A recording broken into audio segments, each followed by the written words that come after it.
저녁 햇빛이 붉게 번지던 테라스 카페. 선영은 떨리는 손으로 녹음 버튼을 누르고 있었다. 눈앞에 앉은 며느리 지우는 잔잔히 미소를 지으며 물잔을 굴렸다.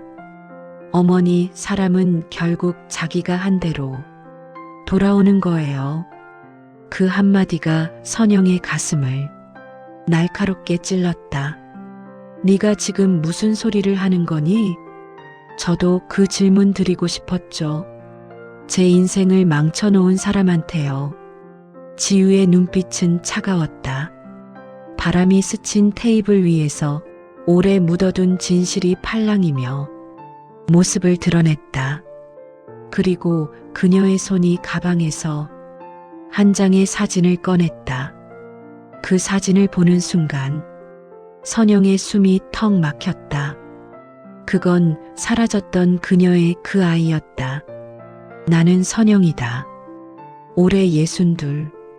평범한 시어머니이고 조금은 고집이 세다는 소리를 듣지만 그래도 내 아들 준호에게만큼은 가장 든든한 편이라고 믿고 있었다.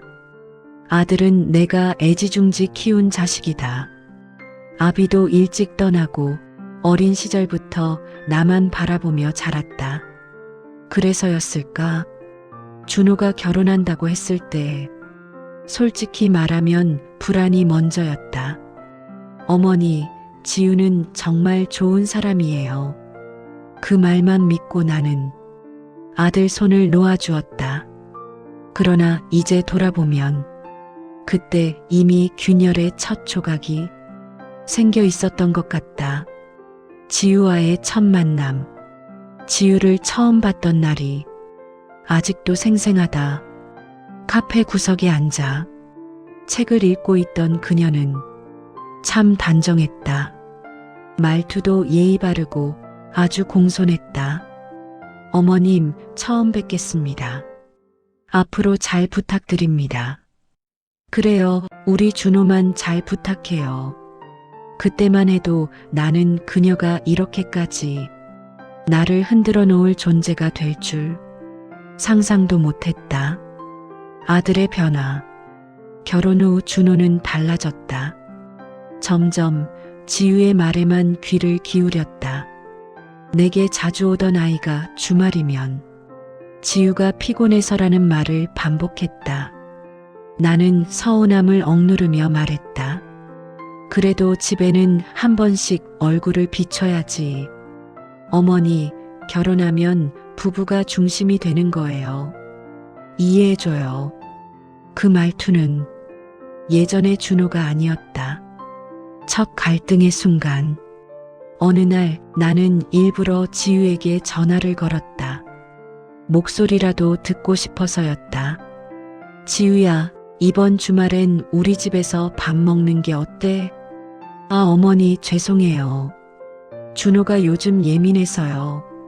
그리고 솔직히 말씀드리면 어머니 댁 가면 제가 좀 불편해요. 그 말이 내 가슴에 깊이 박혔다. 내가 불편하다고? 그런 의미가 아니라 그냥 분위기가 익숙하지 않아서요. 나는 웃는 척 했지만 마음은 찢어졌다. 며느리의 보이지 않는 장벽. 지우는 점점 나와 거리를 뒀다. 묘하게 공손하지만 늘 선을 긋는 말투. 준호는 그 선을 따라갔고 내 삶에서 조금씩 멀어졌다. 사람이 그렇다. 사랑하는 사람이 다른 사람에게 빼앗긴 듯한 기분이 들면 마음이 뒤틀린다. 나도 그렇게 조금씩 변해갔다. 준호야, 너 이러다 엄마랑 멀어지는 거 알지? 어머니가 너무 간섭하니까 그렇죠. 그 말에 나는 아무것도 반박할 수 없었다. 마치 모든 문제의 원인이 나인 것처럼 들렸다. 오늘이 오기까지. 그리고 마침내 몇 시간 전 테라스 카페에서 마주한 지우는 나를 조용히 바라보며 말했었다. 저 어머니께 드릴 말이 있어요. 그래. 말해봐. 우리 사이, 이제 그만 정리했으면 좋겠어요. 정리? 사이? 그녀의 말은 평소처럼 차가운 예의를 두른 화살이었다. 내가 뭘 잘못했니? 어머니가 한 모든 일이요. 그리고 제가 누구인지. 누구라니? 어머니가 버렸던 그 아이. 그게 저예요. 그 순간 나는 숨조차 쉴 수 없었다. 내가 평생 잊고 살았던 과거가 내 며느리의 입에서 칼날처럼 돌아왔다. 지우의 말이 귓가에서 멈추지 않았다. 어머니가 버렸던 그 아이. 그게 저예요. 그 문장은 나를 현재에서 과거로 강제로 끌어당겼다. 나는 얼어붙은 채로 그녀를 바라보았다. 지우야, 그게 무슨 말도 안 되는 소리야. 지우는 잔잔히 마치 오래 준비한 대본을 읽듯 말했다. 사실을 말하는 건 언제나 잔인하죠. 특히 상대가 그걸 잊고 싶어 할수록. 나는 숨을 깊게 들이쉬고 천천히 내뱉었다. 그리고 오래 잠가두었던 기억의 문이 스스로 삐걱이며 열렸다. 사람들은 나를 보고 강한 여자라고 말했다. 혼자 아이를 키우고 매일 일하고 쓰러질 만큼 힘들어도 다시 일어나는 모습 때문이었을 것이다. 하지만 그 누구도 몰랐다.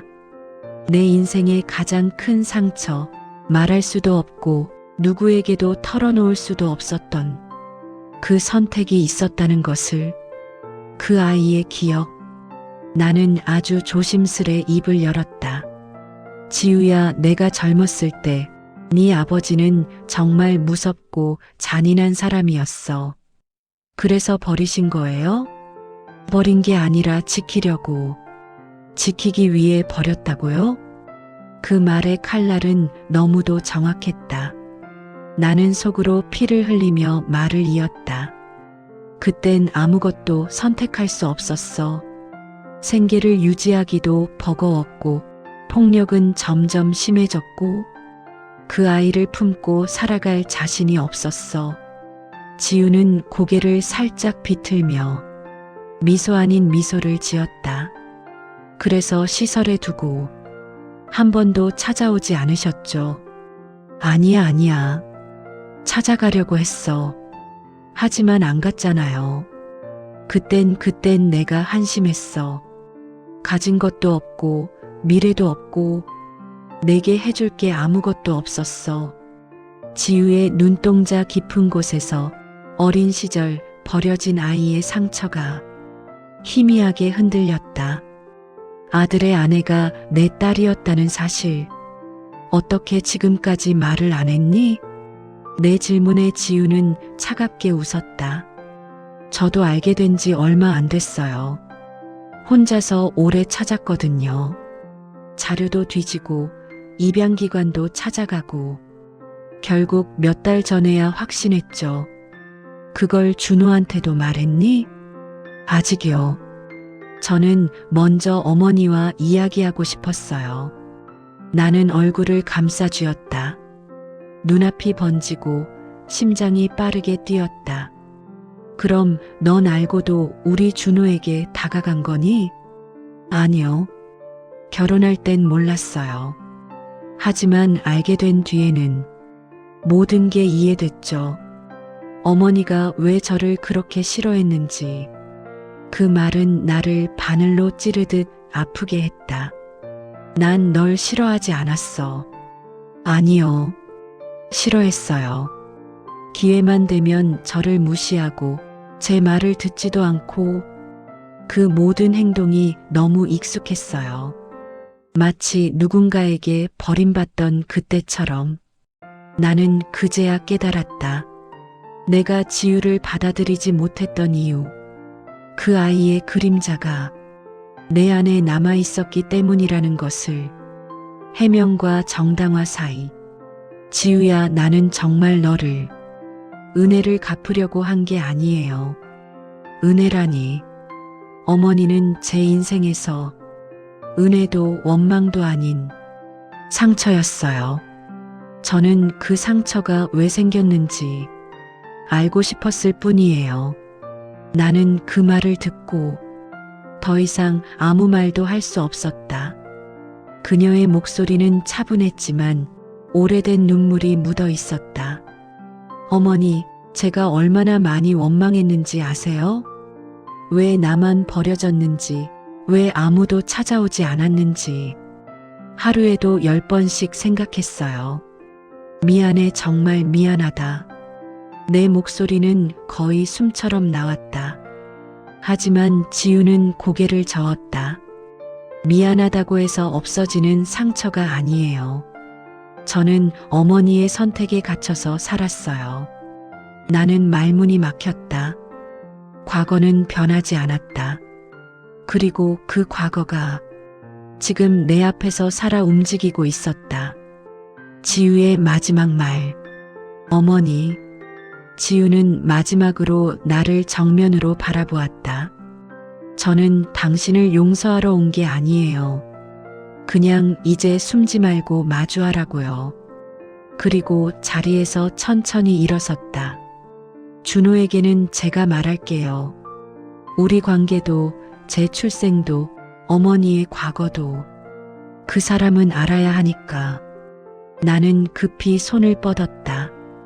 안 돼. 그 아이에게는 말하지 마, 제발. 왜요? 결국 그게 진실인데. 준호는 널 사랑해. 그리고 넌. 나는 끝내 말을 이을 수 없었다. 내 딸이라는 말은 목구멍 가장 깊은 곳에서 떨리기만 했다. 지우는 끝내 돌아보지 않았다. 그녀의 발소리가 카페 바닥을 천천히 지나갈 때 나는 알아버렸다. 이제 모든 게 무너지기 시작했음을. 지우가 카페 문을 나서고 난 뒤 한동안 나는 그 자리에 앉아 움직이지 못했다. 찬바람이 스쳐 지나갔지만 내 뺨에 흐르는 것은 바람이 아니라 오래 묵은 죄책감이었다. 그 아이가 지우였다니. 이 상상도 못한 사실 앞에서 나는 그저 작은 의자 위에 갇힌 사람처럼 떨리고 있었다. 집으로 돌아오는 길, 집으로 향하는 발걸음은 유난히 무거웠다. 머릿속에서는 지우의 말이 계속 울렸다. 어머니가 버렸던 그 아이, 그게 저예요. 저는 숨지 말고 마주하라고요. 나는 변명도 해명도 할 수 없었다. 변명은 지나온 시간을 바꿔주지 않는다. 해명은 상처난 마음을 치유하지 못한다. 현관문을 열자 익숙한 어둠이 나를 맞았다. 집안 공기는 언제나 그렇듯 차갑고 고요했지만 오늘은 더 깊고 무거웠다. 나는 갑자기 다리에 힘이 풀려 현관에 주저앉았다. 준호의 전화. 그때였다. 스마트폰이 울렸다. 화면에는 준호라는 두 글자가 떴다. 숨을 크게 한번 들이마시고 전화를 받았다. 어머니, 어디세요? 목소리가 좀 이상한데. 나는 최대한 흔들리지 않는 척 말했다. 괜찮아. 그냥 좀 피곤해서 그래. 지우가 오늘 어머니 만나러 간다고 했죠? 별일 없었어요? 순간 심장이 멈추는 듯 했다. 지우가 준호에게 뭐라도 말했을까? 혹은 이미 모든 걸 알고 있는 걸까? 나는 최대한 담담하게 말했다. 별말 안 했어. 그냥 인사 정도? 준호는 잠시 말을 고르다가 조심스럽게 말했다. 어머니, 요즘 무슨 일 있으세요? 아니야. 걱정할 일 없어. 근데 어머니 목소리가 울다 온 사람 같아. 그 말이 왜 그렇게 아프게 들렸는지 모르겠다. 엄마가 울면 안 되냐? 순간 나는 뜻하지 않게 감정이 터져버렸다. 준호의 숨소리가 가늘게 들렸다. 어머니, 지금 어디예요? 제가 갈게요. 나는 급히 말을 막았다. 오지 마. 그냥 집에서 좀 쉬어. 어머니, 준호야. 나는 조용히 말했다. 엄마한테 시간이 좀 필요해. 준호는 한동안 아무 말도 하지 못했다. 네, 알겠어요. 근데 지유한테 너무 상처 주지 말아요. 그 말에 나는 또 한 번 가슴이 저렸다. 그래, 알겠어. 전화를 끊고 스마트폰을 내려놓는 순간 나는 스스로에게 물었다. 상처를 준 게 정말 누구였을까? 과거의 틈을 들여다보다 내 방으로 들어와 앨범을 꺼냈다. 어디에 숨겨놨는지 잊고 있었던 먼지가 쌓인 오래된 앨범. 가죽 커버를 열자마자 빛바랜 사진들이 우수수 흩어졌다. 그리고 그 중 한 장, 아주 작은 갓난아이가 담긴 사진이 있었다. 흐릿하지만 선명하게 기억나는 얼굴. 그 아이를 처음 품었을 때의 체온과 무게가 손끝에 다시 스며드는 듯했다. 미안해. 나는 사진을 끌어안고 중얼거렸다. 엄마가 너무 미안해. 그때였다. 문 밖에서 작은 소리가 났다. 마치 누군가 현관에 서 있는 듯한 인기척. 지우의 그림자. 불안한 마음에 문을 열어보니 아무도 없었다. 그저 우편물만 놓여 있었다. 하지만 현관 앞에서 희미한 향수가 느껴졌다. 지우가 쓰던 향이었다. 왔었나? 아니면 단순한 착각일까? 우편물을 들어 집으로 돌아가려던 순간 문틈에 작은 봉투 하나가 끼워져 있는 걸 발견했다. 흰색 봉투. 말도 없이, 이름도 없이. 하지만 나는 직감했다. 지우였다.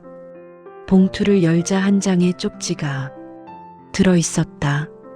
저는 이걸 드리러 왔어요. 어머니가 잊고 싶은 과거라도 저에게는 유일한 단서였습니다. 그 아래엔 사진 한 장이 있었다. 시설에서 찍은 아이의 성장 기록. 4살쯤 된 아이가 혼자 벽을 바라보며 서 있었다. 나는 떨리는 손으로 사진을 쓰다듬었다. 그때 정말 널 데리러 가려고 했어. 그 순간 쪽지의 마지막 문장이 눈에 들어왔다. 어머니가 나를 버린 건 이해하려고 노력했어요. 하지만 어머니가 저를 피한 건 아직 용서가 안 돼요. 가슴이 무너져 내렸다.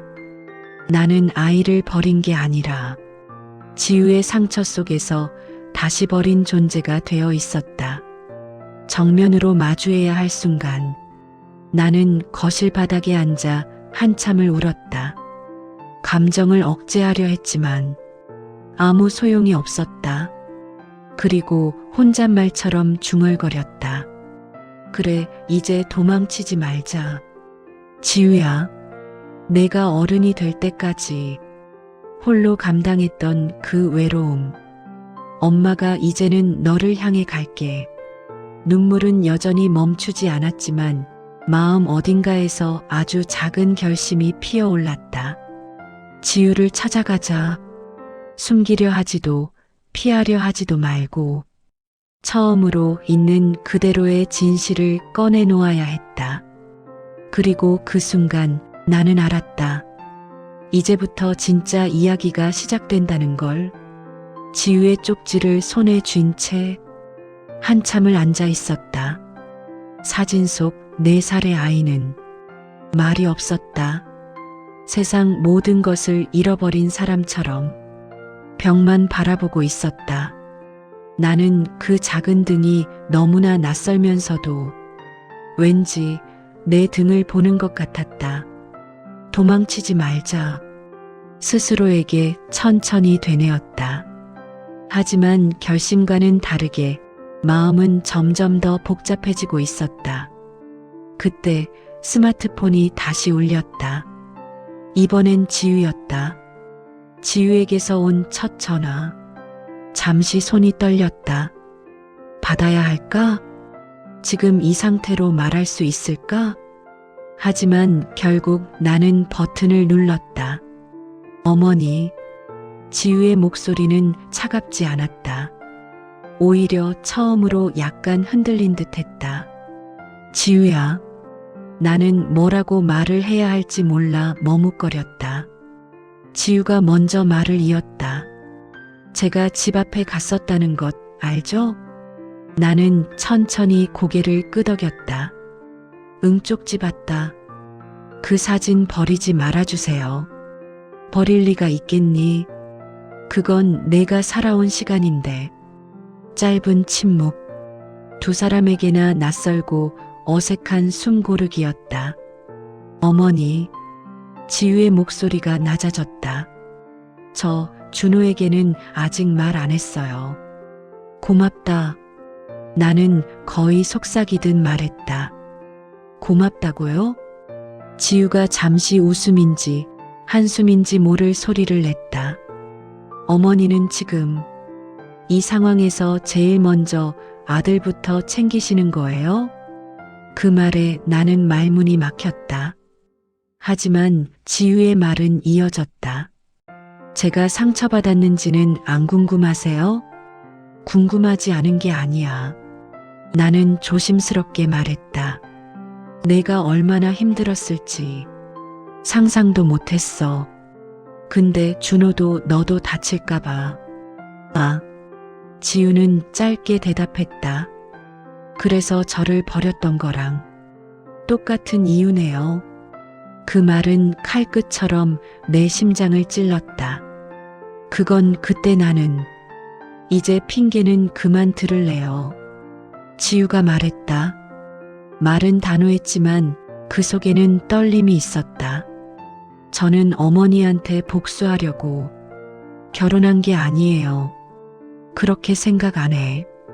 근데 진실을 알아버리고 나니까 모든 게 이상해졌어요. 준호를 사랑하는 것도 어머니를 미워하는 것도 같은 마음에서 나오는 것 같아서 나는 깊게 숨을 들이쉬었다. 이제는 어떤 말도 쉽게 꺼낼 수 없었다. 지우야, 나 너한테 할 말이 많아. 알아요. 저도 그래요. 그러면 우리 만나서. 지금은 싫어요. 단호했다. 그리고 그 단호함은 내가 감히 넘을 수 없는 벽처럼 느껴졌다. 준호랑 잠시 떨어져 있을 거예요. 그 말이 들린 순간 나는 반사적으로 외쳤다. 안 돼. 그 애는 너 없으면. 저도 그래요. 지우가 말을 끊었다. 그래서 더 떨어져 있어야 해요. 혼란스러워요. 지금 준호를 보면 제 얼굴 뒤에 어머니 얼굴이 겹쳐 보여요. 나는 아프게 눈을 감았다. 지우는 이어서 말했다. 그리고 저는 어머니를 다시 봐야겠어요. 다시? 네.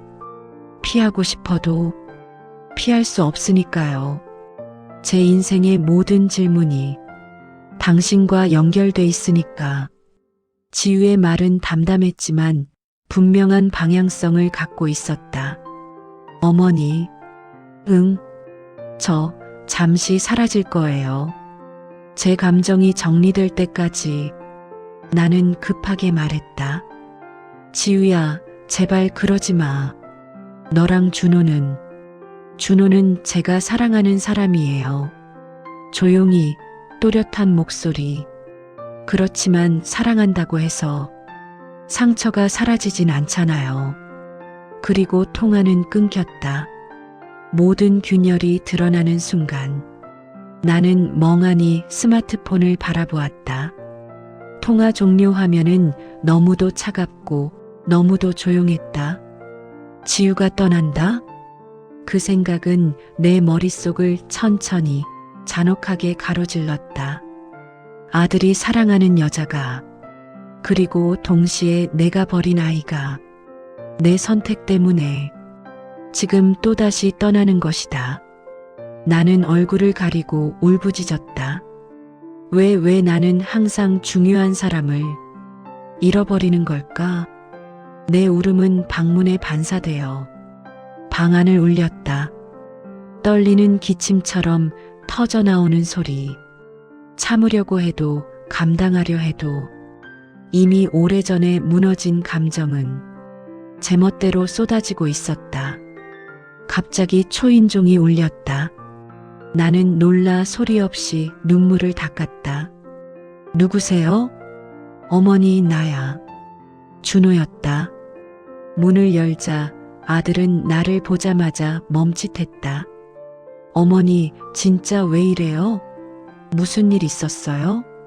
나는 어떻게 대답해야 할지 몰라 고개를 숙였다. 지우가 연락 왔어. 준호의 표정이 굳어졌다. 어머니한테 무슨 말 했어요? 아니야. 그 애가 잠시 떨어져 있겠다고. 잠시? 왜요? 준호의 눈빛이 점점 날카로워졌다. 어머니, 솔직히 말해요. 나는 그 눈빛을 피할 수 없었다. 하지만 이 진실을 지금 말할 순 없었다. 그건 아직 너무 큰 파도였다. 준호야, 시간이 필요하대. 왜요? 그냥 좀 힘들대. 준호는 숨을 깊게 들이쉬더니 말했다. 지우가 집을 나갔어요. 나는 그대로 의자에 주저앉았다. 뭐라고? 준호는 눈을 감았다. 가방 가져가진 않았어요. 근데 잠시 혼자 있고 싶다고. 그 말은 상처 위에 소금을 뿌리는 것처럼 쓰렸다. 어머니, 준호가 나를 바라봤다. 지우가 이렇게 된대. 어머니 때문은 아니죠? 나는 입술을 떨며 말했다. 준호야, 미안하다. 그 말밖에 할 수 없었다. 준호는 천천히 고개를 숙였다. 그 말이 더 불안하게 들려요. 그렇게 가장 깊은 균열의 순간으로 흘러갔다. 밤 공기는 유난히 차가웠다. 하지만 내 속은 불길처럼 뜨거웠다. 나는 숨을 고르지도 못한 채 서연을 보았다. 그 여자는 늘 당당했고 무표정했는데 지금은 달랐다. 입술이 파르르 떨리고 있었다. 선영 씨, 오늘만큼은 제 말을 좀 들어줘요. 대체 뭔데? 나는 짜증이 아니라 두려움 때문에 목소리가 떨렸다. 서연은 주변을 한번 둘러보고는 마치 남에게 들리면 안 되는 이야기처럼 아주 낮은 음성으로 말했다. 당신이 잃어버린 아이, 그 아이에 대해 알고 있어요. 그 순간 나는 공기가 멈춘 것 같은 착각을 했다. 뭐라고요? 지금 뭐라고 했어요? 내 목소리는 갈라지고 손끝이 얼어붙었다. 선영 씨, 당신 20살 때 아이를 낳았죠. 그만해. 미혼이었고 상황이 너무 어려워서 그만하라고 했잖아. 내가 소리치자 국밥집 문 앞에 서 있던 아주머니 둘이 놀란 듯 뒤를 돌아봤다. 나는 그 시선들이 너무 창피하고 불편해서 발을 돌리려 했다. 하지만 서연이 내 손목을 붙잡았다. 당신 아이 살아있어요. 그 말, 그 단 한 문장이 내 심장을 그대로 도려냈다. 나는 주저앉을 뻔했다. 20년 동안 단 한 번도 누가 이렇게 말해준 적 없었다. 살아있다고? 내 아이가? 그래요. 근데 어떻게? 당신이 그걸 어떻게 알아? 서연은 한참을 말하지 못했다. 눈을 감았다가 떴을 때 이미 결심한 표정이었다. 제가 그 아이와 함께 지냈으니까요. 또 한 번 내 머릿속이 텅 비었다. 무슨 소리야? 그게 당신이 그 아이랑 같이 지냈다고? 네. 당신이 누구라고? 저는 그녀가 말하려던 순간 뒤에서 발걸음 소리가 들렸다. 누군가 우리를 보고 있었다. 나는 본능적으로 몸을 돌렸다. 그곳에는 내 국밥집에서 주방 보조로 일하던 지연이 서 있었다. 30살도 안 돼 보이는 아이. 늘 조용하고 성실해서 나는 그냥 열심히 사는 청년인 줄만 알았다. 지연의 얼굴은 창백했다. 눈동자는 흔들려 있었고 마치 무언가를 들켜버린 사람처럼 입술이 닫히지 않고 떨리고 있었다. 지연아? 내가 부르자 아이는 숨을 들이쉬었다. 그리고 서연을 향해 속삭였다. 이제 말하려고요? 서연은 가볍게 고개를 끄덕였다. 나는 두 사람을 번갈아 보며 얼어붙었다. 둘이 아는 사이야? 지연이 아주 천천히 고개를 들었다. 선영 사장님. 그녀의 목소리는 비가 젖은 종이장처럼 가늘었다. 저 사실. 서연이 그 말을 이어받았다. 선영 씨, 이제 숨길 수가 없어요. 이 아이. 그리고 아주 천천히 조심스럽게 말했다. 지연은 당신 딸이에요. 나는 숨을 제대로 쉬지 못했다. 귀에서 피가 몰리는 소리가 들렸고 눈앞이 흐릿해졌다. 그만 장난치지 마. 내가 떨리는 목소리로 말하자 지연이 고개를 세차게 흔들었다. 장난 아니에요, 사장님. 저 정말 당신 딸 맞아요. 나는 비틀거리며 뒤로 한 걸음 물러났지만 발끝이 턱에 걸려 몸이 무너질 뻔했다. 세상이 뒤집히고 있었다. 그럴 리 없어.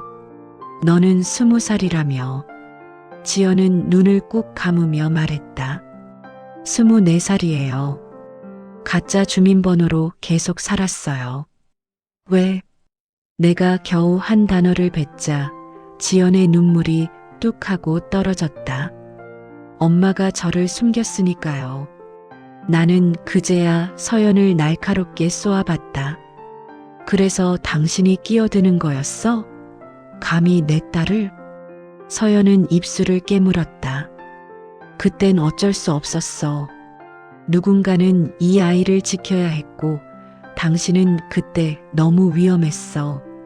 나는 주먹을 꽉 쥐었다. 내가 위험했다고? 내가? 그래서 내 아이를 내 허락도 없이 데리고 갔다고? 지연이 울먹였다. 그만요, 제발. 하지만 나는 멈출 수 없었다. 20년 동안 잊으려 했고 죽도록 찾으려 했고 결국 포기하려 했던 그 아이가 내 앞에 서 있었다. 그리고 그 아이를 빼앗아간 여자가 바로 옆에 있었다. 나는 숨을 거칠게 몰아쉬며 말했다. 둘 다. 처음부터 설명해. 지금 당장. 서연과 지연은 서로를 바라봤다. 서연이 낮게 말했다.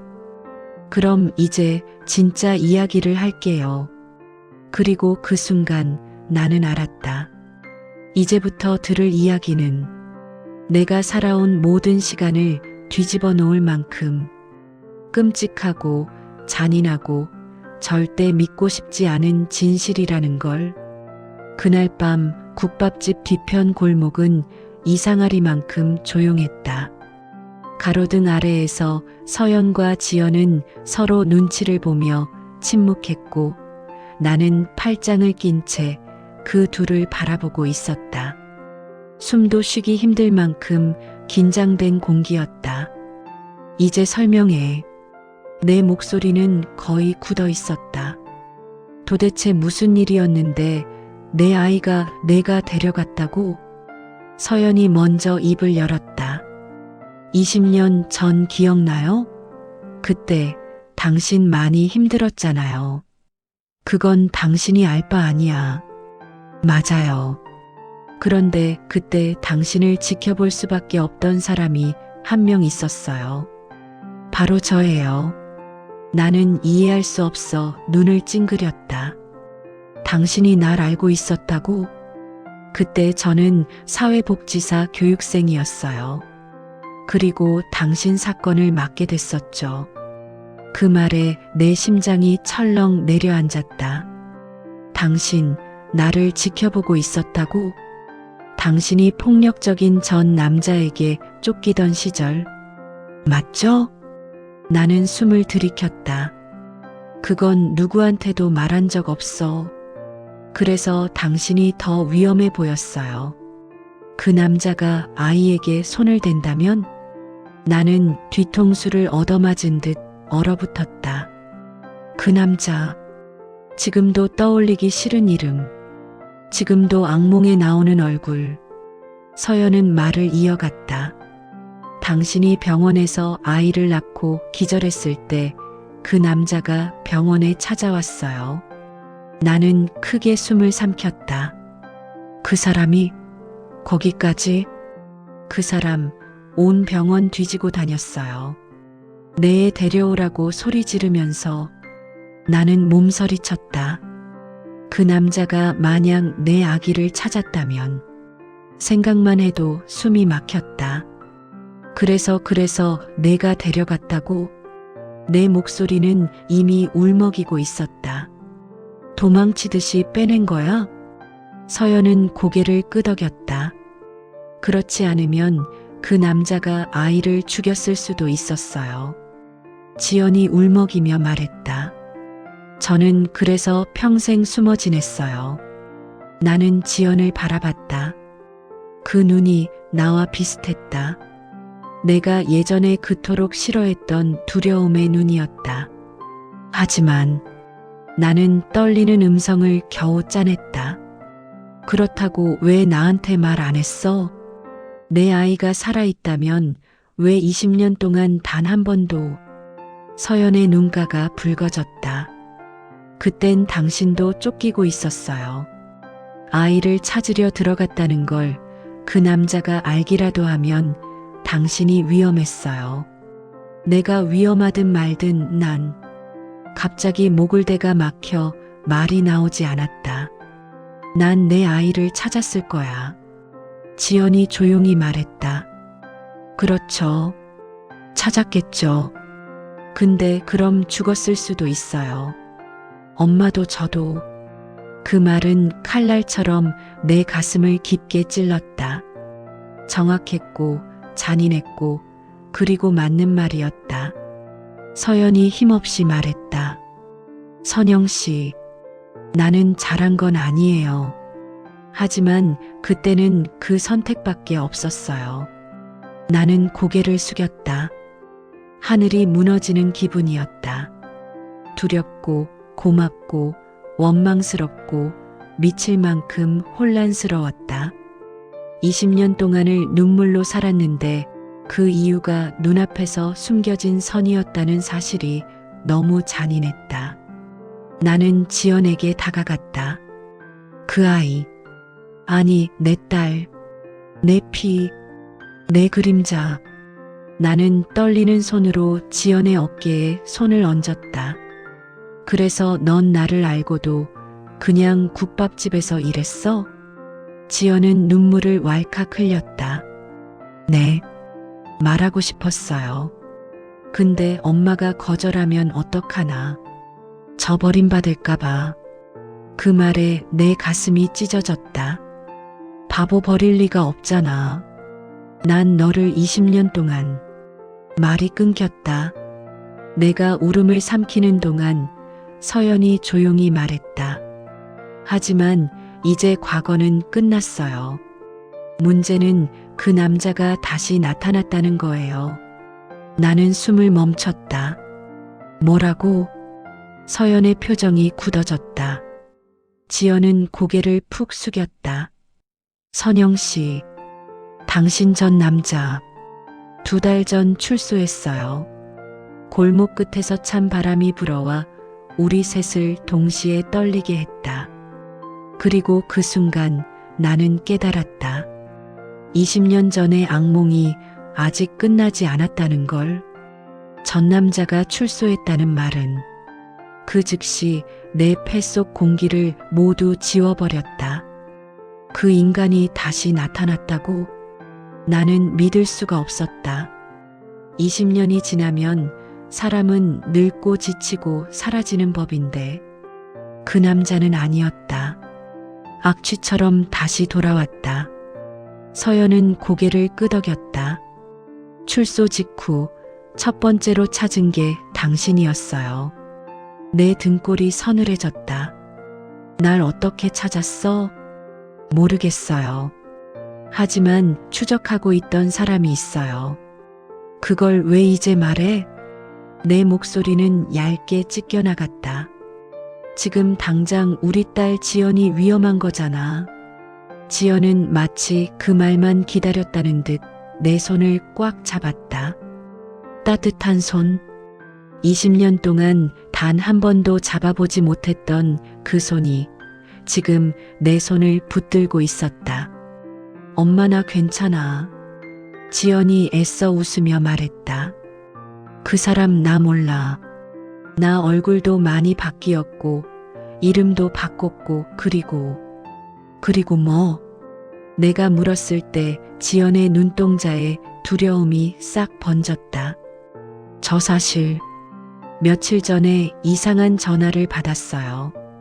뭐? 나는 지연의 어깨를 붙잡았다. 왜 말 안 했어? 무슨 전화? 지연은 떨리는 눈을 내게로 올렸다. 전화기 너머에서 너 애 데리고 도망간 년 딸 맞지? 라고 했어요. 나는 그대로 숨이 끊어질 뻔했다. 그 말투 그 사람 맞아. 서연이 이를 악물고 말했다.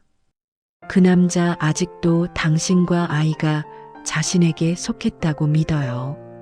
나는 어이가 없어 웃음이 새어나왔다. 속해? 그 인간은 우리를 물건 취급했어. 나는 맞았고 울었고 도망쳤고 그 아이는 분풀이 대상이었어. 지연이 얼굴을 일그러뜨렸다. 엄마 그 사람한테 맞았었어? 나는 고개를 짧게 끄덕였다. 그래. 내가 내 뱃속에 있을 때도 그랬어. 순간 지연의 눈에 번개처럼 분노와 슬픔이 동시에 지나갔다. 엄마 나 이제 무서운 거 싫어. 도망치는 것도 싫고 숨어 사는 것도 싫어. 지연의 목소리는 섬세하게 떨렸다. 20년 동안 어두운 곳에서 살아온 사람이 가진 진짜 떨림이었다. 그래서 이번엔 우리가 먼저 맞서야 해. 맞서? 내가 되묻자 서연이 끼어들었다. 선영 씨, 상황이 단순하지 않아요. 그 남자는 지금 당신의 위치를 거의 파악한 것 같아요.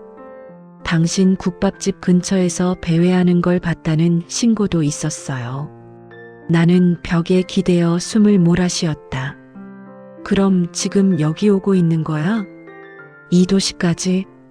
네. 이미요.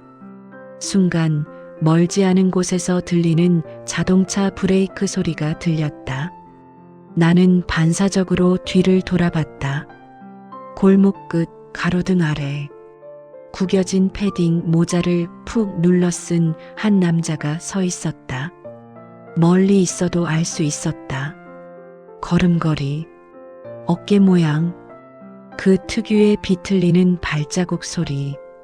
그 남자, 내 과거, 내 지옥, 내 악몽. 그는 천천히 고개를 들었다. 시커먼 눈동자가 가로등 아래에서 번쩍이며 날 노려봤다. 그리고 입꼬리를 올리며 말했다. 오랜만이다, 선영아. 나는 손에서 감각이 사라졌다. 지연이 엄마하며 뒤로 물러서려 했지만 내가 먼저 지연을 품 안에 끌어당겼다. 저리 가. 내 목소리는 내 것이 아니었다. 저 사람 건드리면 이번엔 진짜 죽여버릴 거야. 남자는 마치 그 말이 즐겁다는 듯 비틀비틀 다가왔다. 부성권은 아직 나한테 있지 않냐? 그는 사악하게 웃었다. 내 딸이잖아. 데려갈 거다. 그 말, 그 역겨운 말. 나는 피가 뒤집히는 느낌을 받았다. 내 딸? 나는 이를 갈며 말했다. 내가 때리고 버리고 죽이려 했던 아이를, 그 아이가 여기 있다. 내 옆에, 내 보호 아래. 그 남자는 더 크게 웃었다. 그럼 빼앗아 가면 되겠네. 칙. 담배 불을 끄는 소리가 들렸다. 그리고 그는 지연을 향해 한 걸음 내디뎠다. 서연이 외쳤다. 안 돼. 지연, 뒤로. 지연이 겁에 질려 뒤로 물러설 때 나는 한 발 앞으로 나섰다. 그리고 그 순간 내 안에서 20년 동안 움츠러들었던 짐승이 깨어났다. 건드려봐라. 나는 그 남자를 정면으로 노려보며 말했다. 이번엔 도망 안 간다. 너랑 끝을 보러 왔다. 남자는 피식 웃으며 말했다. 그래. 그럼 시작하자. 그 순간 나는 깨달았다. 20년 전 미완성으로 끝났던 싸움이 이제서야 진짜 시작된다는 걸. 남자가 한 걸음 다가올 때마다 골목의 공기가 무겁게 내려앉았다. 숨조차 제대로 쉬기 힘들었다. 하지만 20년 전처럼 도망칠 생각은 단 한순간도 없었다. 지연 뒤로 가 있어. 내가 말하자 지연은 눈물을 글썽이며 고개를 끄덕였다. 엄마 조심해. 서연도 내 옆에 섰다. 그녀의 손은 떨리고 있었지만 눈빛만큼은 날카로웠다. 남자가 비웃듯 말했다. 지키겠다는 거냐? 넌 원래 약하잖아. 기어오르는 것도 못했잖아. 나는 천천히 고개를 들었다. 그리고 낮고 단단하게 말했다. 약해도 내 애 건드리면 세상을 뒤집을 힘은 있어. 남자의 표정이 떨리는 것을 나는 놓치지 않았다. 그가 기억하는 옛날의 나는 울고 맞고 도망치던 여자였다. 하지만 지금의 나는 20년 동안 아이를 잃고도 버티며 살아남은 사람이다. 남자가 주머니에서 흉기를 꺼냈다. 작은 칼. 하지만 과거의 기억이 떠오르며 그 칼은 내겐 괴물처럼 보였다. 지연이 비명을 지르려는 순간 서연이 내 앞을 막으며 외쳤다. 선영 씨, 물러서요. 경찰 부르. 안 돼. 나는 서연의 팔을 잡아당기며 말했다. 이번엔 내가 끝내야 해. 남자가 흉기를 들고 달려왔다. 순간 내 몸이 먼저 반응했다. 20년 동안 참았던 분노와 공포가 폭발하며 난 남자의 손목을 힘껏 잡아 비틀었다. 끽. 남자가 고통에 비명을 질렀다. 그가 칼을 떨어뜨리며 손을 휘둘렀다. 나는 몸을 틀어 피했다. 하지만 어깨에 스친 손톱이 살을 찢었다. 아픈 줄도 몰랐다. 서연이 뒤에서 소리쳤다. 지연, 경찰에 신고해. 지연은 떨리는 손으로 휴대폰을 꺼냈다. 남자가 그 소리를 듣고 지연 쪽으로 고개를 돌렸다. 그 시선이 너무 익숙했다. 사냥감 보는 눈. 나는 그 눈을 다시 볼 수 없었다. 단 한 번도. 지연 건드리지 마. 나는 본능적으로 남자의 허리께로 몸을 던졌고 우리는 둘 다 바닥에 굴렀다. 남자가 내 위로 올라타며 괴성을 질렀다. 넌 항상 내 거였어. 버티기만 해봐. 닥쳐. 나는 온 힘을 다해 그 얼굴을 밀어냈다. 손에 닿는 그의 피부가 너무 차가웠다. 20년 전과 똑같았다. 변한 건 오직 나뿐이었다. 지연이 뒤에서 울부짖었다. 엄마. 그때 날카로운 금속음이 들렸다. 서연이 떨어진 칼을 발로 멀리 차버린 것이다. 남자가 뒤를 돌아보는 순간 나는 온 힘을 모아 그의 턱을 가격했다. 그리고 마침내 그 남자는 바닥에 고꾸라졌다. 숨이 턱 막히는 침묵. 멀리서 사이렌 소리가 가까워지고 있었다. 지연이 울면서 내게 달려왔다. 엄마 괜찮아? 나는 지연을 꽉 끌어안았다. 괜찮아, 이제 괜찮아. 이제 끝났어. 하지만 그 말은 스스로에게 하는 말이었다. 20년 동안 쫓기고 숨어 살고 죄책감으로 무너져 있던 내가 마침내 끝내고 싶었던 그 모든 것에게 하는 말. 경찰이 도착해 남자를 체포해 가고 나는 응급차에서 어깨를 치료받으며 지연과 서연을 바라봤다. 엄마. 지연이 손을 잡으며 말했다. 이제 우리 그냥 같이 살면 안 돼? 그 말은 이 세상 어느 말보다 따뜻했다. 그래. 우리 이제 도망치지 말자. 지연은 울다 웃었다. 나도 그래, 엄마랑 살고 싶었어. 평생 엄마 보고 싶었어. 나는 그녀를 부드럽게 안아주었다. 20년 동안 한 번도 해주지 못한 가장 어머니다운 포옹이었다. 서연이 조심스럽게 다가왔다.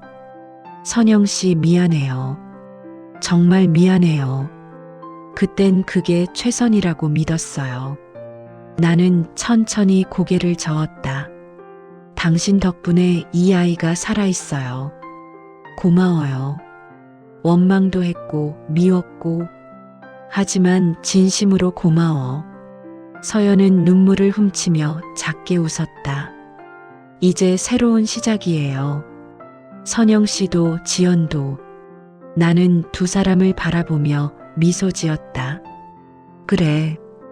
우리 모두 이제 새로 시작하자. 몇 달 뒤 국밥집 문을 열면 전보다 훨씬 활기찬 목소리가 튀어나온다. 엄마, 오늘 재료 어디에 둘까요? 거기 냉장고 오른쪽. 조심해, 무거워. 손님들은 말한다. 사장님 따님이 그렇게 예쁘구먼. 그러면 나는 조금 부끄럽게 웃는다. 이제 더 이상 숨지 않는다. 도망치지도 않는다.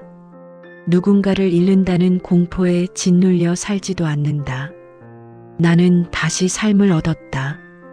그리고 딸을 다시 얻었다. 가끔 밤마다 20년 전 병원에서 아이를 잃던 그날의 꿈을 꾼다. 하지만 이제 그 꿈의 마지막 장면에는 지연이 서 있다. 손을 내밀며 말한다.